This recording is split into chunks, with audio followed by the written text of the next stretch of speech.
بنی امیہ کی جو حکومت قائم تھی اندلس کے اندر، وہ سب جو ہے قریش قبیلے سے ہیں۔ تو قریش قبیلے کی حکومت اور خلافت جو ہے زمانے تک رہی ہے، باقی رہی ہے، تقریباً جو ہے 1000 صدی تک، یا کم سے کم 800-900 صدی تک۔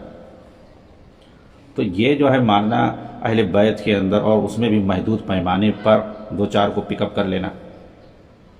یہ اپنا جو ہے بناوٹی مذہب ہے، اپنا بناوٹی جو ہے دین دھرم ہے۔ اسلام کے اندر ایسا نہیں ہے، اور نبی کو چھوڑ کے، انبیاء کو چھوڑ کے کوئی معصوم نہیں ہوتا ہے۔ تو اسی لیے جو ہے شیخ نے یہ بات کہی ہے کہ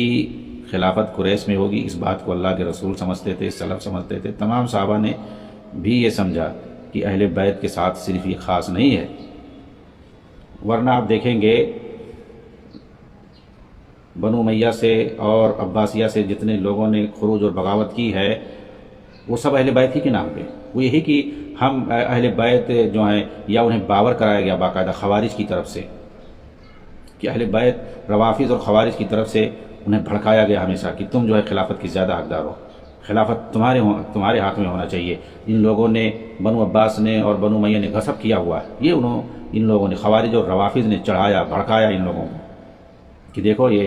امیہ خاندان نے جو ہے غصب کر لیا ہے، چاہے حضرت معاویہ ہوں، اور اسی طریقے سے چاہے ان کے بیٹے یزید بن معاویہ ہوں، چاہے عبد الملک بن مروان ہوں، چاہے اس کے بعد ولید بن عبد الملک ہوں یا ہشام ہوں، جتنے بھی جو ہے بنی امیہ کے خلفاء رہے ہیں، یا اس کے بعد پھر عباسی زمانے میں جتنے خلفاء رہے ہیں، ان سب لوگوں کے خلاف یہ جو اہل بیت کو بھڑکایا گیا، اور ایک ایک سے ان کے اندر جو علماء فضلہ تھے، بزرگان تھے، ان کو بھڑکایا گیا، ابھارا گیا، خروج اور بغاوت پر ابھارا گیا۔ اور اکثر تو ایسا ہوا کہ جو ہے میدان میں جب پہنچتے تھے اور دیکھتے تھے کہ اب شکست کھا رہے ہیں، دم دبا کے بھاگ جاتے تھے، اور بیچارے یہ لوگ پکڑے جاتے تھے، مارے جاتے تھے، یہ لوگ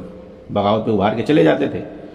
بھڑکا کر کے اور میدان میں لا کر کے خروج اور بغاوت کروا کے چلے جاتے تھے چھوڑ کر کے،